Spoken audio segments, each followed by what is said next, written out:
안녕하십니까. 국립광주과학관 계측 영상장비 특별전 과학탐구생활에 오신 여러분 환영합니다.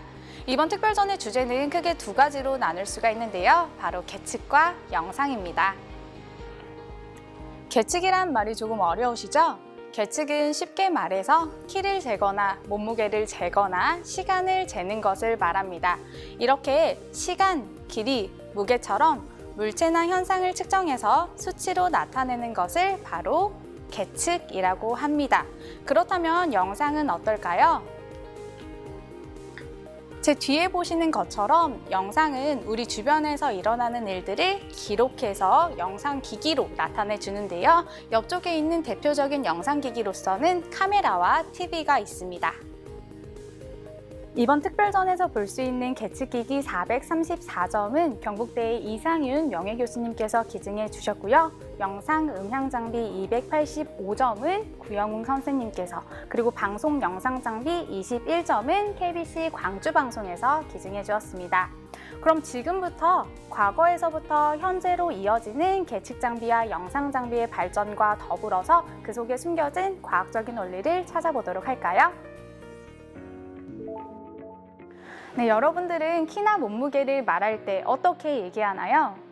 나는 180cm야, 혹은 나는 60kg이야 라고 얘기를 하죠. 이때 사용하는 센티미터나 킬로그램을 단위라고 합니다.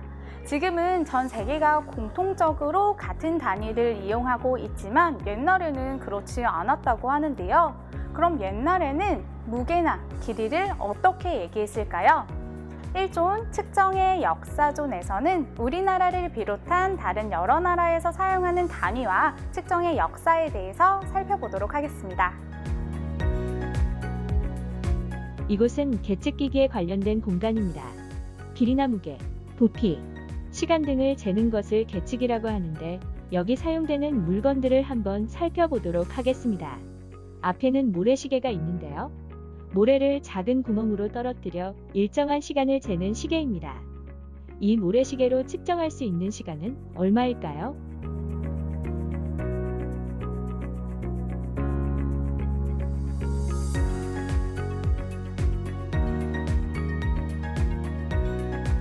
네, 약 10분짜리 시계네요. 지금은 몇 시인가요? 시간을 알고 싶을 때 어떤 기기를 이용하나요? 시계를 이용하죠. 오래전부터 사람들은 낮에는 해의 높이에 따라, 밤에는 별의 위치에 따라 시간을 측정했다고 합니다. 그렇다면 우리가 보는 시간의 기준은 언제 정해졌을까요? 각 지역에서 도시 바로 위에 태양이 떠올랐을 때를 낮 12시 정각이 되도록 표준시를 정했다고 합니다. 이 때문에 미국의 12시와 우리나라의 12시가 다르고, 우리는 이것을 시차라고 합니다.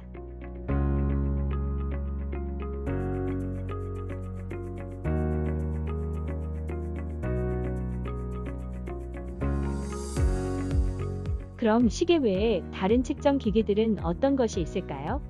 길이를 재는 차, 우리의 몸무게를 재는 체중계 등도 있답니다. 이런 측정 기기들은 시간처럼 과거에 정하였던 특정한 기준을 통해 만들어졌는데, 시대가 변하고 과학이 변하면서 기준이 변하기도 하고 보완되기도 한답니다. 앞에 있는 전시물은 과거 아르키메데스의 일화를 통해 측정을 체험해 볼 수 있는 전시물입니다. 여러분은 혹시 유레카라는 말을 들어본 적이 있나요? 아르키메데스는 왕관이 진짜 순금으로 만들었는지 아니면 불순물이 섞여 있는지 왕관을 망가뜨리지 않고 알아내라는 왕의 지시를 받고 고민했습니다. 그러던 중 발가벗은 채로 목욕탕에 들어갔다가 물이 흘러넘치는 것을 보고 방법을 찾아냈습니다. 아르키메데스는 너무나 기쁜 나머지 발가벗은 채로 밖으로 뛰어나와 유레카를 외쳤다고 합니다. 앞에는 왕관과 같은 질량의 순금이 있습니다. 양팔 저울이 수평을 이루고 있는 모습에서 확인할 수 있죠. 만약 왕관이 오직 순금으로만 만들었다면 밀도도 같아야 합니다. 밀도는 질량을 부피로 나눈 값인데요. 복잡한 모양의 부피를 알기 어려웠던 아르키메데스는 수조에 물이 흘러넘치는 것을 보고 물이 가득 찬 통에 물체를 넣었을 때 흘러넘치는 물의 부피가 그 물체의 부피와 같다는 것을 알아냅니다. 저울의 위쪽을 눌러 순금과 왕관을 물에 넣어 볼까요? 왕관이 진짜 순금이라면 같은 높이만큼 물이 올라가야 할 것입니다. 물이 빨간 선까지 올라간 것을 볼 수 있는데 두 수조의 빨간 선의 높이가 다른 것을 알 수 있습니다. 즉, 왕관은 금 이외에 다른 것이 섞여 있다는 뜻이겠죠? 지금처럼 정밀한 측정은 아니지만 과거에도 측정은 분명히 존재했습니다. 여러분들 앞에 보이는 이 건축물 이름이 뭐죠? 바로 피라미드입니다. 피라미드의 밑바닥인 정사각형은 한 변의 길이가 230m나 되는데 네 변의 오차가 약 20cm에 불과하다고 해요. 어떻게 이렇게 정교하게 지을 수 있었을까요? 이것은 통일된 단위가 있었기 때문입니다. 바로 로얄 큐빗인데요.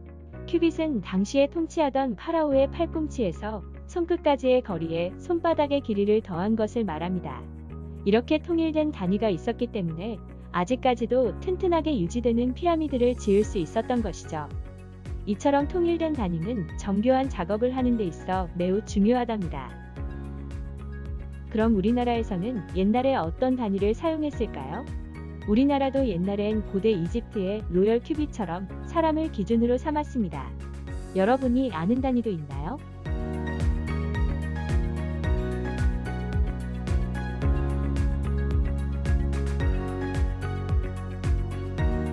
이번에는 평을 살펴볼까요? 집이나 땅의 넓이를 말할 때 쓰는 단위인데요. 약 3.3제곱미터에 해당합니다. 이 평은 성인이 큰 대자로 누울 수 있는 넓이를 의미해요. 바닥에 1평이 그려져 있는데 어떤가요? 정말 성인이 큰 대자로 누울 수 있을 것 같나요? 계속해서 도량형 단위들을 알아볼게요. 그 중에서도 양에 대해 알아볼까요? 부피를 재는 단위로 홉, 돼, 말이 있는데요. 이 단위들은 현재 시장에서도 많이 사용되고 있어요. 그런데 되와 말은 속담에서도 들을 수 있는데 어떤 속담이 있죠? 맞아요. 바로 되로 주고 말로 받는다는 속담이 있는데요. 여기에서 되는 약 1.8리터, 말은 약 18리터에 해당해요. 그래서 무언가를 상대방에게 주면 그것의 10배로 돌려받는다는 뜻이죠. 정말 홉, 돼, 말이 각각 10배씩 차이가 나는지 홉과 대를 이용해 직접 파트를 옮겨볼까요?